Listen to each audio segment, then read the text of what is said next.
সাতক্ষীরায় ভূমিহীনদের ওপর হামলা ও উচ্ছেদ চেষ্টার প্রতিবাদে মানববন্ধন ও বিক্ষোভ সমাবেশ অনুষ্ঠিত হয়েছে। বিস্তারিত নিজস্ব প্রতিনিধি আব্দুল ওহাবের পাঠানো তথ্য ভিডিও চিত্রে।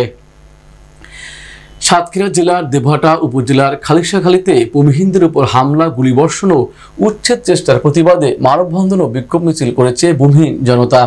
শনিবার দুপুরে এই কর্মসূচির আয়োজন করা হয়। এতে খলিশাখালী এলাকার শত শত ভূমিহীন নারী পুরুষ অংশগ্রহণ করে। এতে নেতৃত্ব দেন মমতাজ বেগম, সাইফুল ইসলাম, গোলাপ ডালি, রিয়াজ আহমেদ, কামরুল ইসলাম, হাফিজুর রহমান প্রমুখ। ভূমিহীন নেতা বিক্ষোভ সমাবেশে বক্তারা বলেন, 2021 সালের 10 সেপ্টেম্বর থেকে সাপাড়া খালের দুই পাশ থেকে উচ্ছেদ হওয়া প্রায় 8 শতাধিক পরিবার খালিশাখালীর 1318 বিঘা লাওয়ারিস সম্পত্তি বসবাস করে আছে।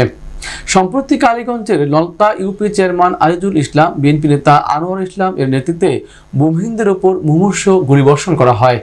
এতে 5 জন ভূমিহীন আহত হয়। ওই চক্রটি আবারও ভূমিহীনদের উপর হামলা করে উচ্ছেদের পরিকল্পনা করছে। অবিলম্বে এদেরকে গ্রেপ্তার করে বিচারের আওতায় আনার দাবি জানান ভূমিহীনরা।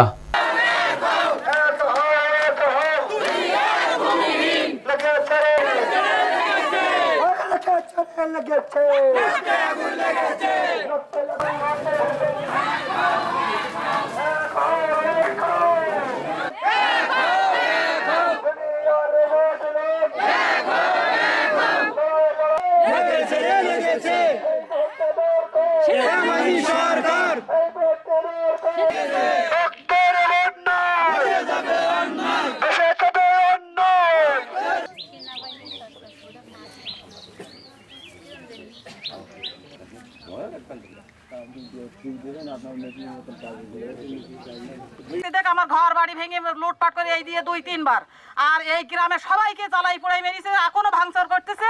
আমরা মোহর গুলি ও বোমা বর্ষণ প্রসঙ্গে আমরা দেবহাটা উপজেলার পক্ষে সংশ্লিষ্ট কর্তৃপক্ষের দৃষ্টি আকর্ষণ করছি।